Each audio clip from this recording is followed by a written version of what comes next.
Assalamualaikum warahmatullahi wabarakatuh. Hari ini kita akan belajar tentang formulasi sediaan obat padat ya. Nah, ini adalah peta konsep gitu ya, yang nanti kita akan belajar tentang ada definisi tablet. Ada definisi tablet, kemudian keunggulan dan kekurangan tablet, ada klasifikasi tablet berdasarkan bentuk, cara pemakaian, sama cara pembuatan. Kemudian ada metode pembuatannya juga, ada kempa langsung, granulasi kering, granulasi basah. Kemudian ada evaluasi pembuatan tablet yang berupa evaluasi granul dan juga evaluasi tablet. Nah, kalian pasti sudah tidak asing dengan sediaan-sediaan di farmasi gitu ya. Ada sediaan padat, contohnya serbuk tablet. Kemudian sediaan cair ada larutan, suspensi, emulsi. Kemudian untuk sediaan semi solid ada salep, krim gitu ya. Ada juga sediaan khusus misalnya injeksi, ovula, supo, aerosol dan juga sediaan transdermal.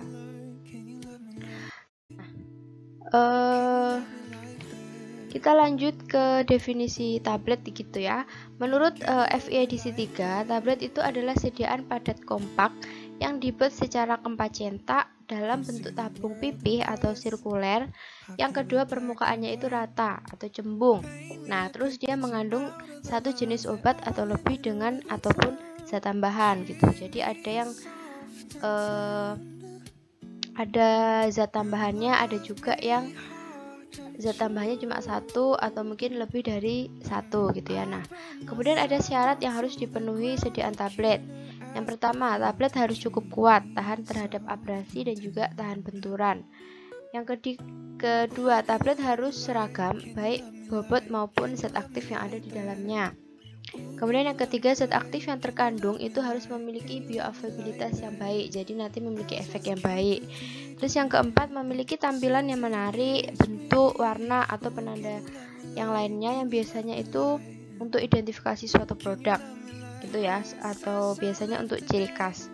Kemudian yang kelima, ada tablet harus mampu mempertahankan sifat-sifat fungsionalnya, biasanya stabilitas dan juga efek obatnya.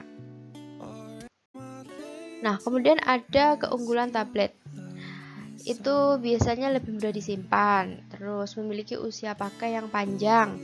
Untuk obatnya lebih praktis gitu ya, konsentrasinya bervariasi, kemudian dapat digunakan atau dapat dibuat tablet kunyah, misalnya kayak antacid gitu ya, obat untuk emah biasanya dikunyah, yang di dalamnya itu terkandung mentol sama gliserin sehingga ketika dikunyah itu rasanya enak gitu ya, tidak pahit.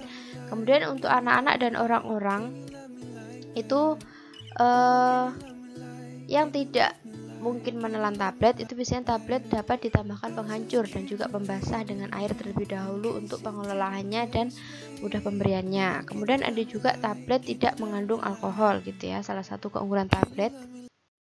Kemudian ada juga kekurangannya, yaitu yang warnanya cenderung memberikan cahaya. Maksudnya memberi cahaya itu biasanya warnanya mencolok-colok, ada merah, kuning, hijau kayak gitu, atau mungkin blister dua warna.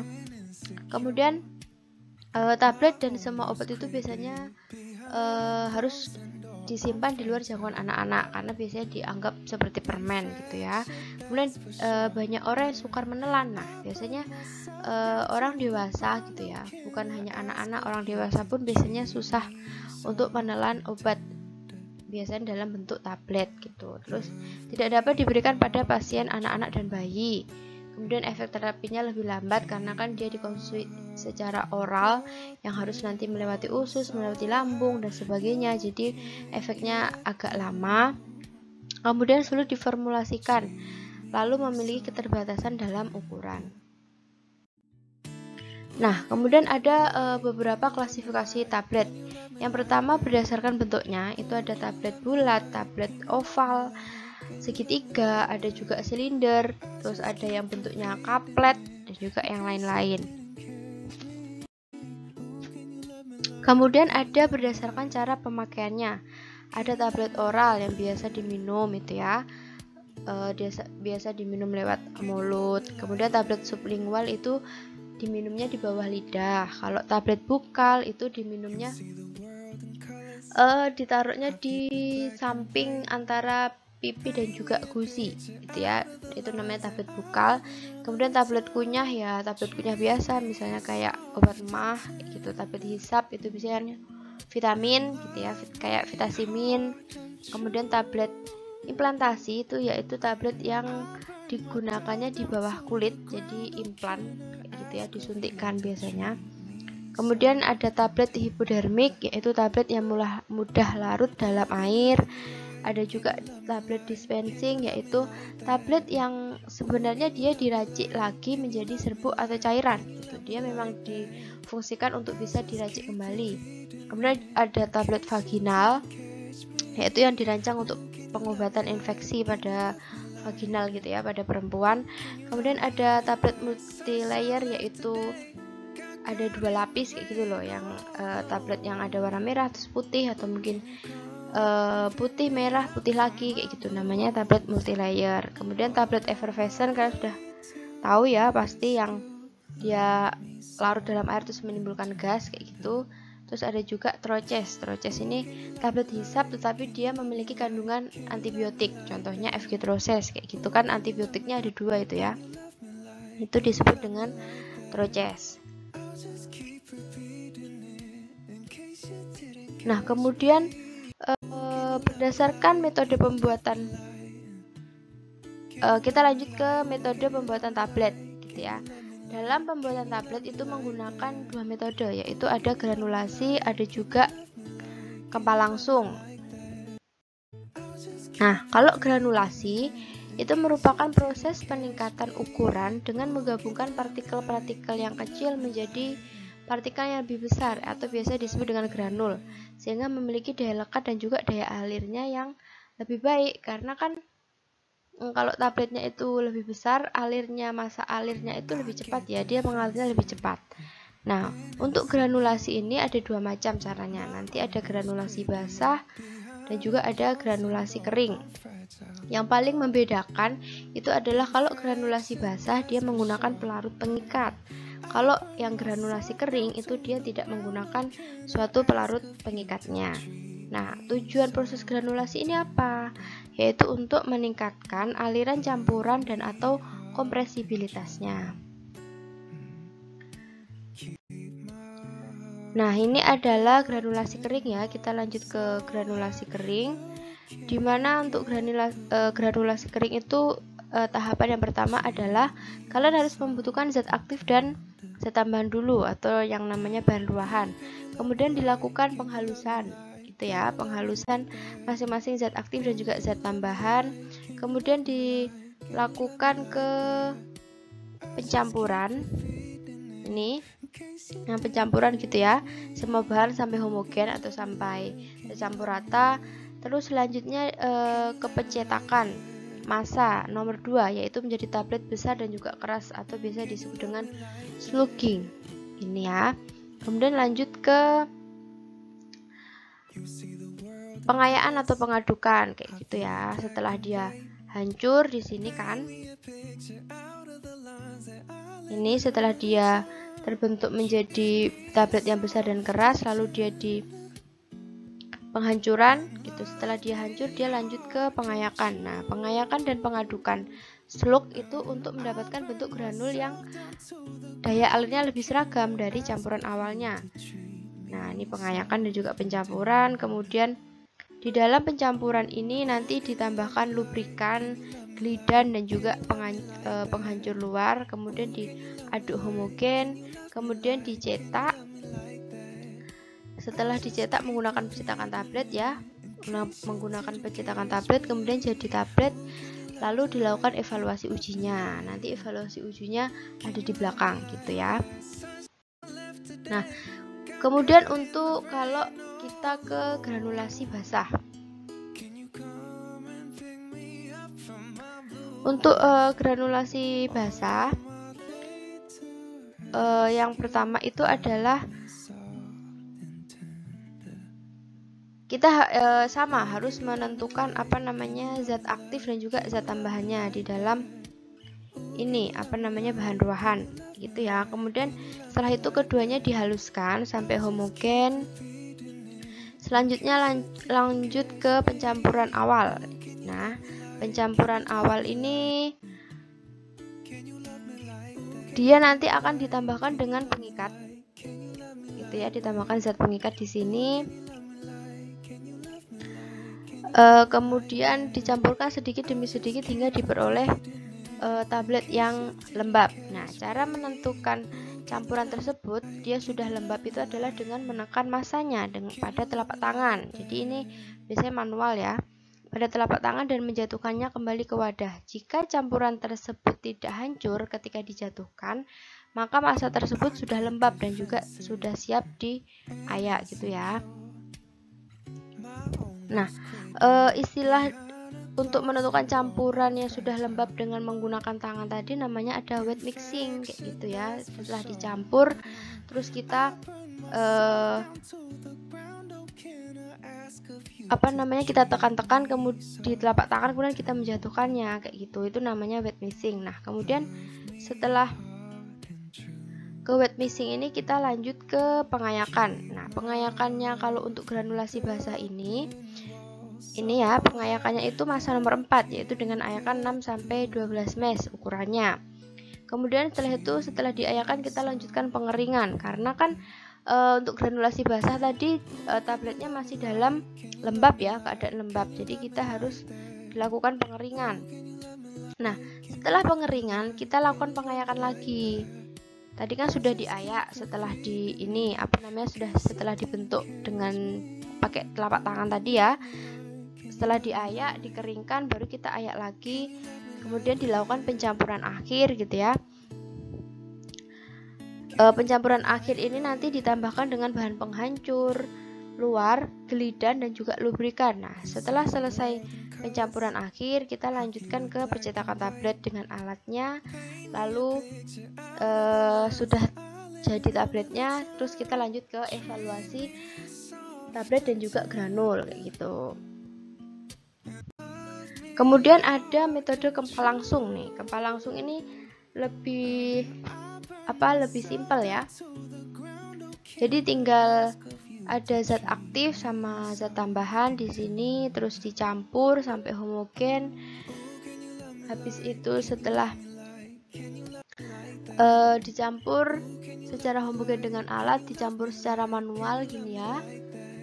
Kemudian setelah dicampur secara manual kita cetak tablet, gitu ya. Kemudian ada tablet, kemudian kita lanjut ke evaluasi. Nah, untuk metode kempal langsung ini biasanya digunakan untuk bahan-bahan yang mempunyai sifat kompresibilitasnya dan laju alirnya yang baik.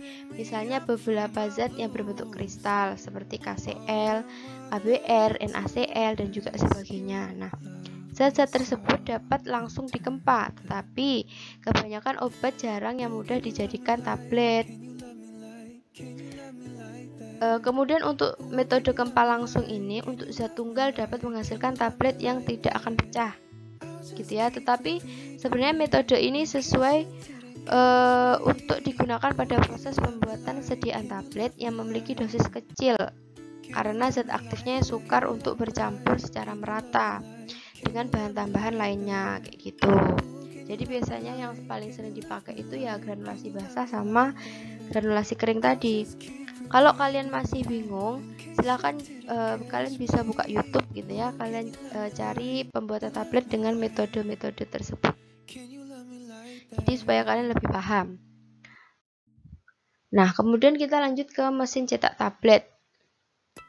Mesin cetak tablet itu ada beberapa komponennya, yaitu yang pertama hopper, yaitu untuk menahan atau tempat penyimpanan dan memasukkan granul yang akan dikempa.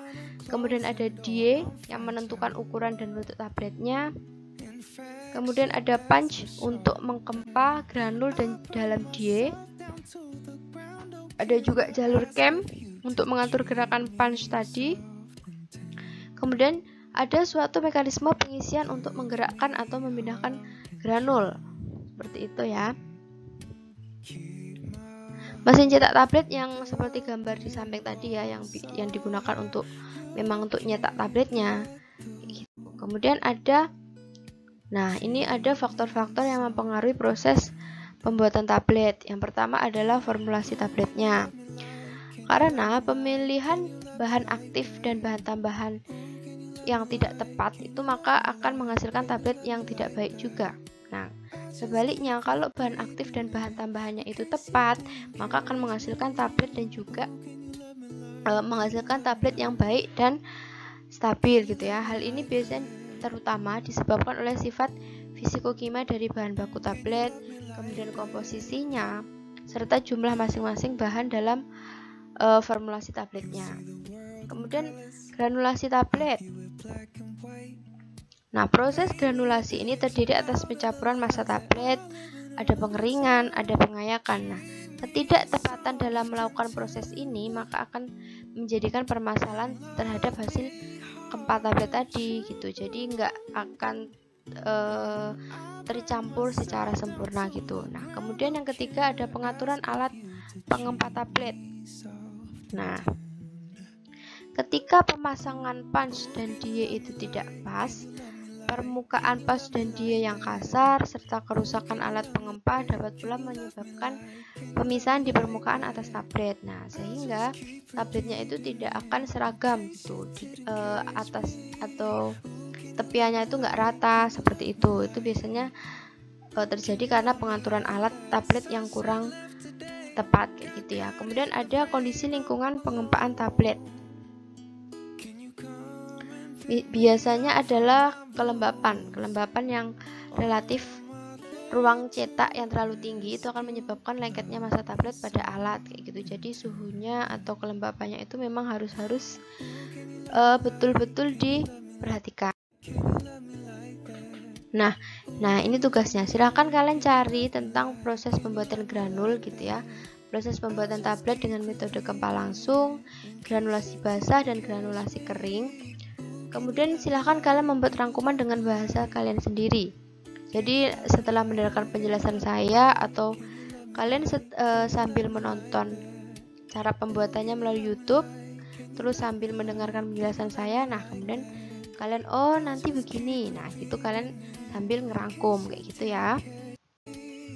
Nah, ada beberapa masalah pada sediaan tablet gitu ya, pada pembuatan sediaan tablet ada banyak masalah biasanya. Yang pertama capping, yaitu pemisahan sebagian atau seluruh mahkota atas atau bawah tablet dari badan utama tablet karena adanya udara yang terjebak dalam massa tablet. Kemudian kalau lamination, yaitu pemisahan tablet menjadi dua bagian atau lebih, yang harusnya itu kan menyatu ya, jadi satu bentuk lingkaran atau silinder tadi, tapi dia memisah. Nah, lapisan terpisah secara horizontal karena adanya udara yang terjebak dalam massa tablet gitu. Kalau lamination ini dia menjadi dua bagian. Kalau capping tadi dia pemisahannya sebagian atau seluruh mahkota atas atau bawahnya gitu ya. Nah, penyebabnya apa? Nah, penyebabnya itu ada granul yang terlalu besar. Solusinya apa, Bu? Solusinya seperti diperkecil ukuran granulnya dengan pengayakan menggunakan mesh 100 sampai 200. Terus kalau penyebabnya di kelembapan granul terlalu rendah, berarti ditingkatkan kelembapannya. Misal terus kurangnya jumlah pengikat atau penggunaan pengikat yang tidak tepat, maka harus menambahkan atau mengganti pengikatnya yang digunakan. Terus kurangnya jumlah lubrikan, berarti harus menambahkan atau mengganti jenis lubrikannya kalau memang lubrikan yang sebelumnya itu tidak pas gitu ya. Kemudian terdapat udara yang terjebak, berarti harusnya udara itu dihilangkan sebelum pengempaan tablet kayak gitu ya. Kemudian ada suhu kelembapan area yang tidak terkontrol, berarti harus dikontrol dulu suhu dan kelembapan ruangannya. Nah, kita lanjut ke yang kedua ya, ada sticking, picking, dan juga filming. Kalau sticking itu adalah bahan massa cetak tablet, dia menempel pada dinding cetakan die, yang biasanya itu disebabkan oleh kelembapan, terlebih pada tahap granulasi. Kalau picking itu adalah perpindahan bahan dari permukaan tablet dan menempel pada permukaan punch. Nah, bedanya kalau sticking tadi dia menempelnya di dinding cetakan die gitu ya. Kalau picking dia menempelnya di permukaan punch. Nah, kalau filming itu cuma suatu bentuk lambat dari picking gitu ya. Nah, jadi dia menempelnya lebih lambat atau lebih lama. Cuma seperti itu bedanya. Nah, ada beberapa penyebab dan solusinya. Untuk sticking, pengeringan granul kurang maksimal, berarti dilakukan pengeringan yang maksimal, seperti itu. Penggunaan lubrikan kurang tepat, berarti diganti atau mungkin ditambahkan.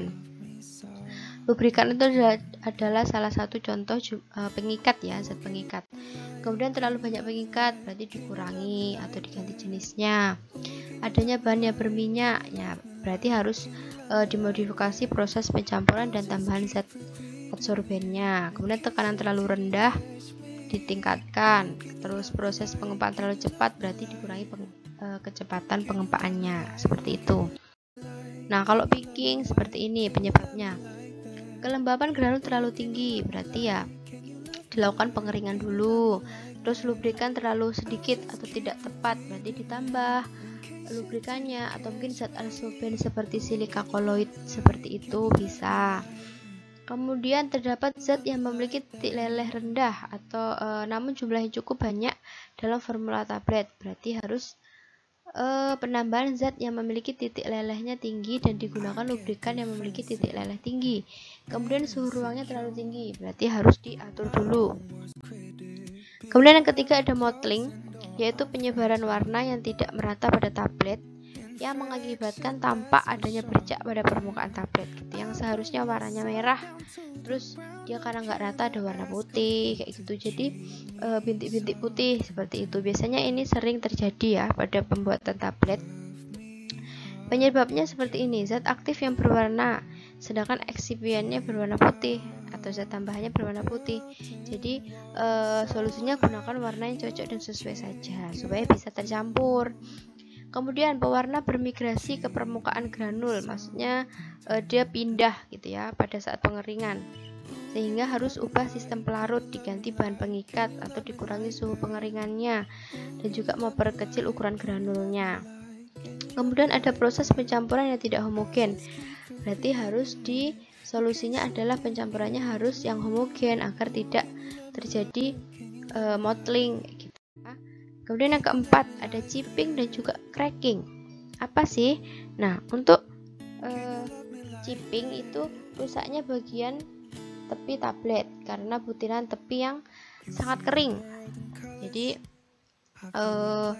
karena sangat kering itu biasanya dia rusak kayak gitu ya. Nah, kalau cracking itu namanya crack gitu kan ya, retak gitu ya, retak kecil dan halus yang diamati pada permukaan tengah atas dan juga bawah tablet.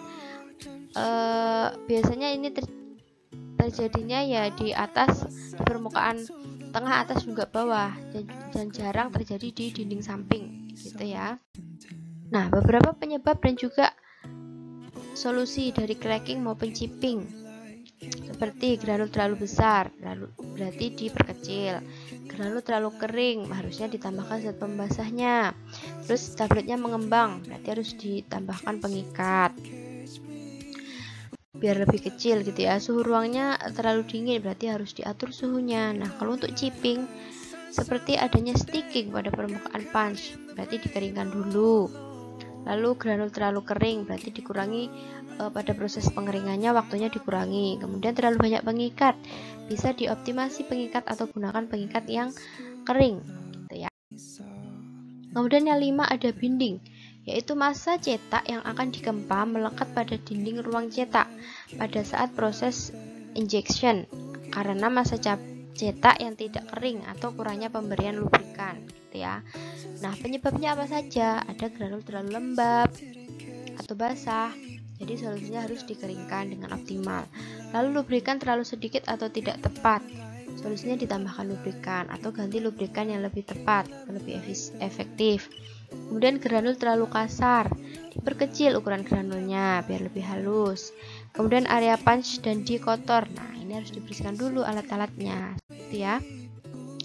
Kemudian yang keenam ada whiskering, yaitu adanya misai yang tipis pada permukaan atau maupun permukaan bawah tablet. Nah, penyebabnya ada presisi punch dan dia yang tidak sesuai lagi. Solusinya harus memperbaiki alat. Permukaan punch yang kasar, harusnya memoles permukaan punch-nya supaya lebih halus gitu ya.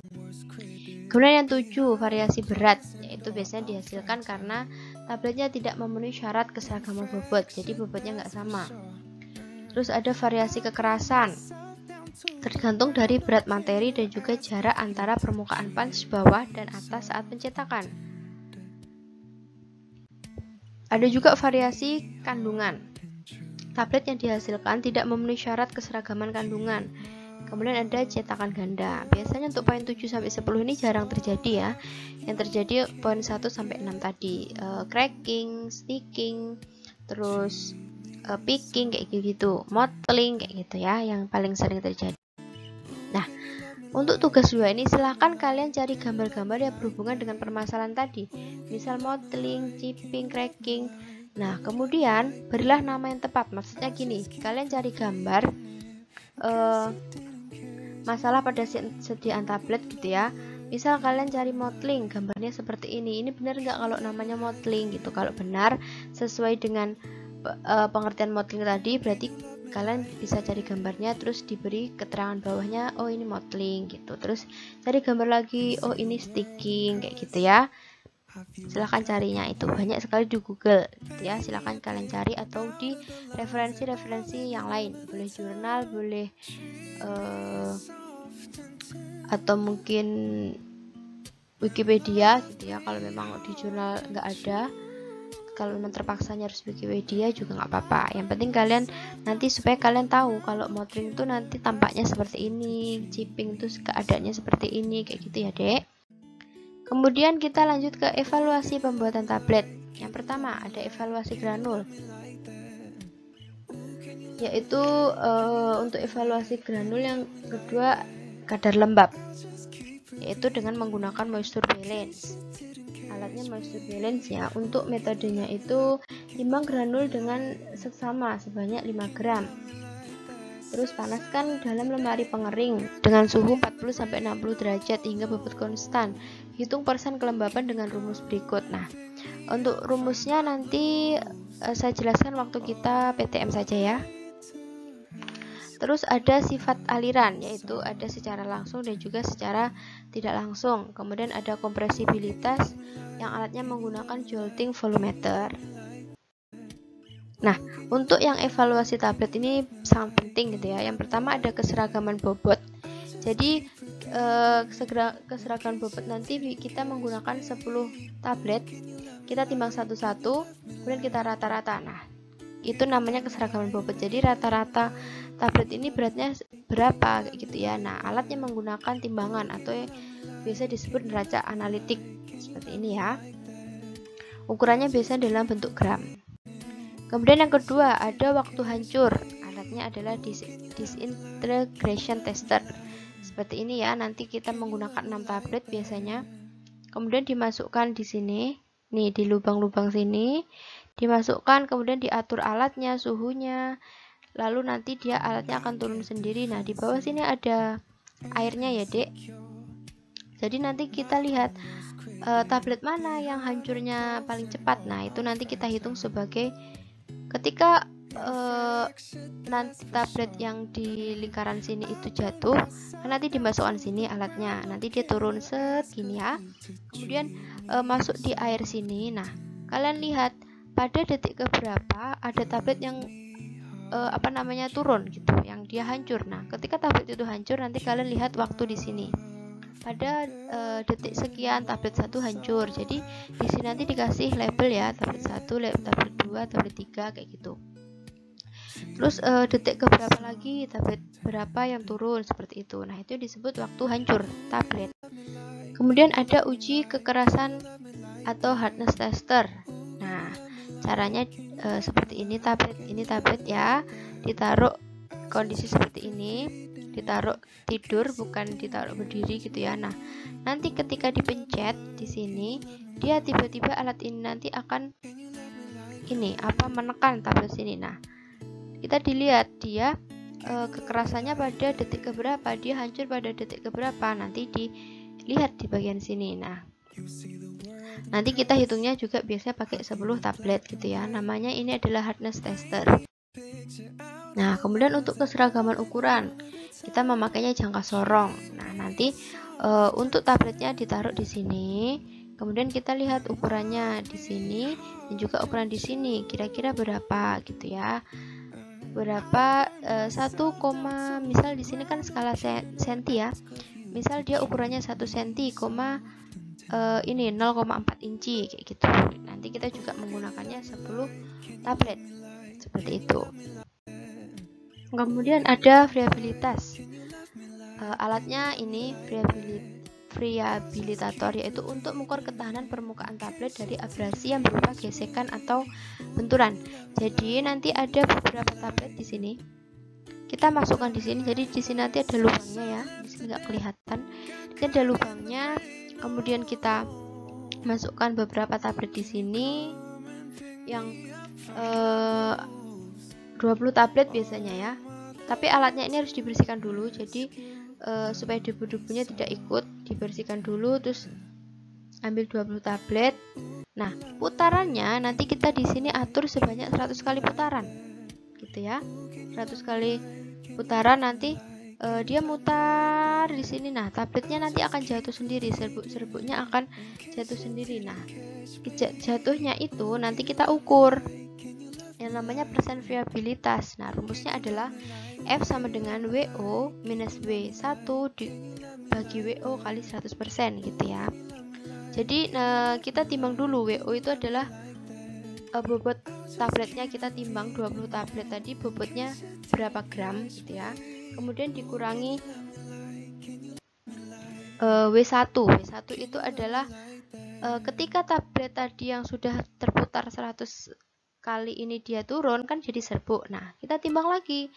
Nah, semuanya kita timbang berapa beratnya. Jadi berat awal yang tablet tadi 20 tablet tadi ditimbang beratnya berapa gram, sekian gitu ya, dikurangi setelah dia hancur dibagi berat tablet yang awal. Nah, nanti akan ketemu persen variabilitasnya seperti itu. Kalau belum paham nanti kita jelaskan waktu PTM gitu ya. Kemudian ada uji disolusi. Alatnya adalah dissolution tester, yaitu untuk menghitung jumlah zat aktif yang melarut dalam media cair yang diketahui volumenya pada waktu tertentu. Ini sebenarnya alatnya hampir sama dengan waktu hancur tablet tadi ya, tapi sebenarnya beda. Jadi kalian harus jeli.